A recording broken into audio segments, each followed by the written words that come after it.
Olá, pessoal. Hoje a gente está aqui para falar sobre língua e cultura japonesa, como parte da iniciativa Revista. Antes da gente começar, quero falar um pouco para vocês sobre como surgiu essa ideia. Então, no Facebook, a gente tem o grupo Revista Conversas sobre Língua e Cultura Japonesa. É um grupo que eu fiz com o intuito de fazer um espaço para a gente compartilhar coisas sobre o Japão, sobre cultura japonesa e sobre língua, tá? Essa palavra, revista, eu quero falar um pouco sobre isso, que é um projeto meu. Então, isso aqui acaba sendo uma ramificação do primeiro projeto que chama Revista, que se chama Revista, que no momento é essa página, mas eu quero fazer o site também. E nessa página, essa página visa colaborar para a expansão de consciência através de diversos pontos de vista. E como é que a gente faz isso? Como é que eu faço isso? É através da escrita, principalmente. A escrita, nesse caso aqui, são depoimentos de expansão de consciência, ampliação de consciência. Então, as pessoas que sentem de dar seus depoimentos me mandam e eu coloco aqui na página do Face. E o objetivo é sempre estar trabalhando com isso, com diversos pontos de vista, para que tragam uma reflexão. E usando a palavra escrita, não um vídeo, para adensar mesmo, focando na escrita. Mesmo porque eu sou formada em letras japonês, né? Então eu gosto muito palavra, de palavras. Bom, essa é a página, revista. Esse é o grupo, revista, que é para divulgar a própria página, para reunir o pessoal. E esse aqui é o grupo de cultura japonesa, revista, conversas sobre língua e cultura japonesa, ok? Vocês podem entrar, é bem melhor para a gente se entender por lá, ok? Bom, vamos começar? Cadê? Aqui. Então, conversas sobre língua e cultura japonesa. O que esse encontro não é? Então, não é aula, não é palestra e não é um único encontro. O objetivo é que a gente passe a ter encontros recorrentes, pelo menos uma vez por semana. E quem me conhece sabe que eu sou professora, dei aula de português na rede pública, também já dei aula para estrangeiro. E o objetivo desses encontros não é que sejam aulas formais, é compartilhar conhecimento, tá? Então, vamos lá. O que esse encontro é? É troca de saberes, é recorrente, tem frequência livre. O tema a ser tratado em cada encontro será proposto no grupo do Facebook. Então, isso aqui é bem importante, que o tema de cada encontro será proposto no grupo do Facebook. O nosso primeiro encontro teve como tema os ideogramas. Aliás, ideograma é uma coisa que é para a vida, né? O primeiro encontro é só a pontinha do iceberg. Não tem como a gente esgotar o assunto ideograma. Mas foi esse assunto que surgiu, então a gente falou sobre isso, ok? Bom, vamos lá. Então, para começar, a gente vai falar de língua japonesa. Para a gente falar de ideograma, a gente tem que falar da escrita japonesa em geral. Para a gente falar da escrita em geral, a escrita japonesa, a gente também tem que falar sobre a língua japonesa, porque tá tudo conectado, né? Eu não posso chegar e simplesmente falar, é isso, o ideograma é isso. Não. Existe um aprofundamento, porque senão fica uma coisa assim solta no ar, né? Como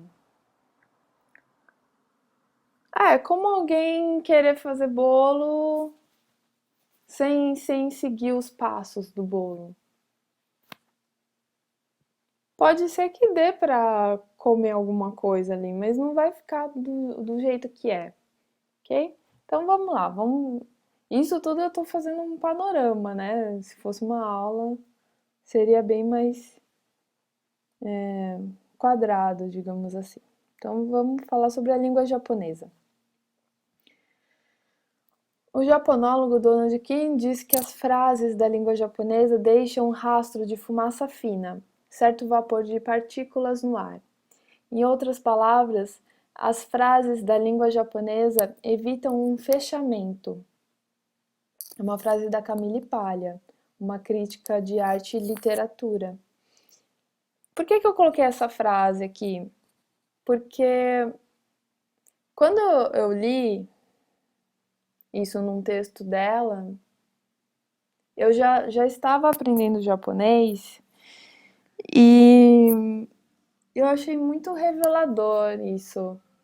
Talvez se eu soubesse disso antes de aprender japonês, eu fosse ter uma percepção diferente da língua. Eu demorei para perceber como a língua japonesa era reticente, como a língua japonesa faz isso, ela evita o fechamento. Porque no começo a gente fica sabendo que o verbo vai no final, que não tem sujeito, os verbos não são flexionados de acordo com as pessoas. A gente vai pegando esses dados, ok. Mas, hum, mas no começo é muito difícil ter uma noção de como a língua japonesa é diferente da nossa língua e também de outras línguas ocidentais, né? Por isso que eu coloquei essa frase. Ela me ajudou a entender melhor e talvez ajude vocês também. Então vamos lá, vamos para uns exemplos de frases em japonês. Então a primeira coisa que a gente pode ver aqui,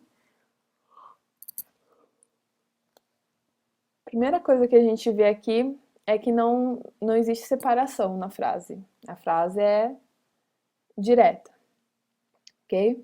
E aí já dá para perceber que tem uma diferença. Então, quem já conhece talvez perceba, mas a gente tem dois sistemas de escrita aqui nessas frases: os kanjis e os hiraganas. E o hiragana. Mas daqui a pouco a gente fala sobre isso. Vamos ler as frases primeiro. Vamos lá. Kyou wa nichiyoubi desu. Kyou wa nichiyoubi desu. Hoje é domingo.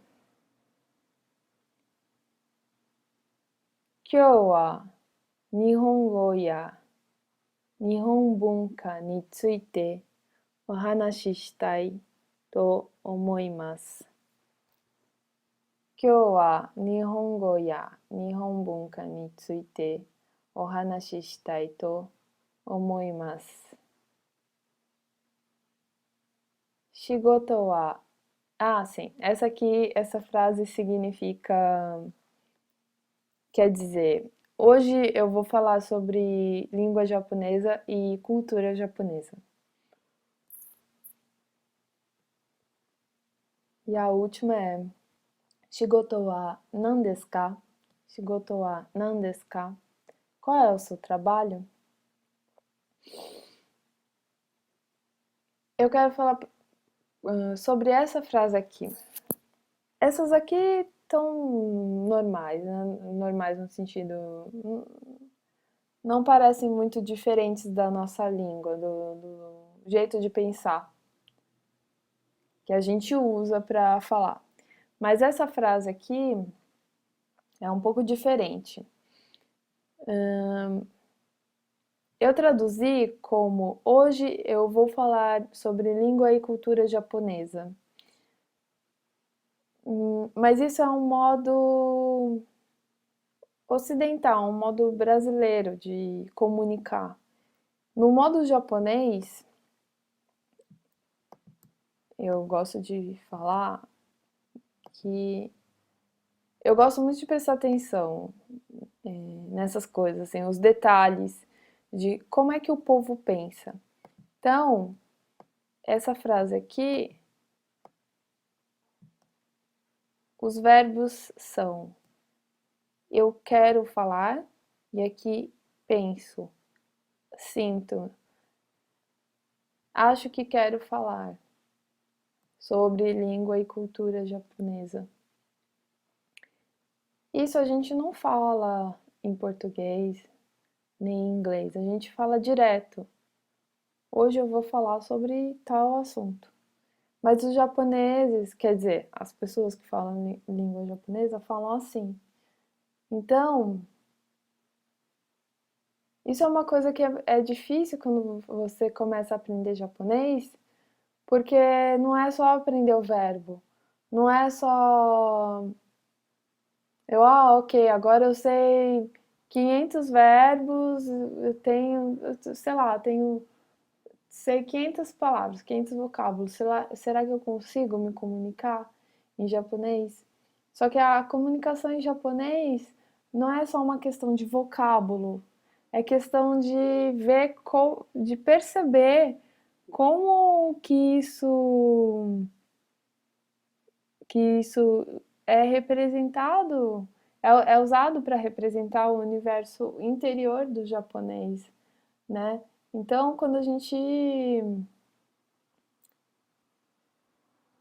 Isso é uma coisa que o Gaiarsa fala, né? Que quando a gente aprende a falar, a gente aprende a. A gente aprende o mundo daquelas pessoas. E com isso vem os preconceitos, vem todo o sistema de pensamento. E eu acredito nisso também, né? Por isso eu chamei a atenção de vocês para isso. E também a questão de que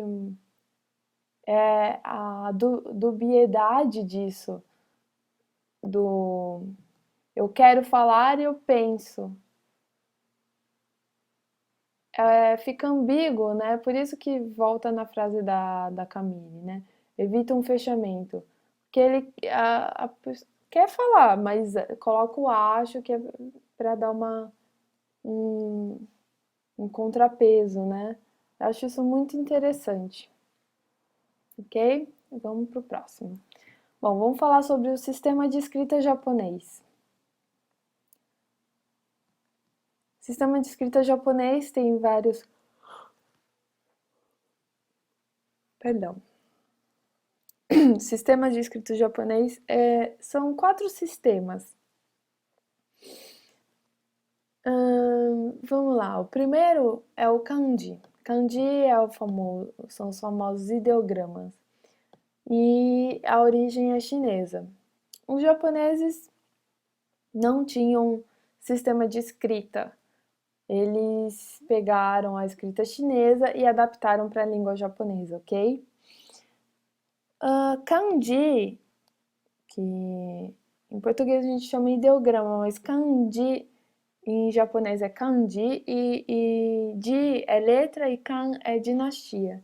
Então seria a letra da dinastia Kan, ok? Que tem a ver com a China. Então aqui a gente tem alguns exemplos de palavras escritas em kanji. Nihon, Japão. Nichiobi, domingo. Árvore. Ki. Kaku, escrever. Aqui a gente tem kanji e tem também hiragana junto. Então aqui é a raiz da palavra ka e aqui o ku é a parte que não é raiz, é só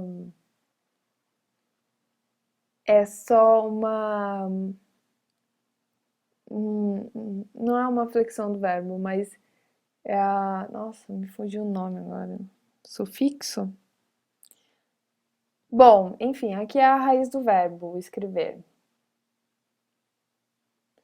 E aqui, tegami, carta. Vamos lá. Aqui embaixo, hiragana. Hiragana é outro sistema de escrita que é usado junto com o kanji. O hiragana é um silabário de 46 caracteres. Então, daqui a pouco a gente vai ver mais sobre o hiragana. Mas o que dá para falar agora, a diferença entre hiragana e kanji, é que o kanji como é ideograma, ele geralmente é associado a substantivos,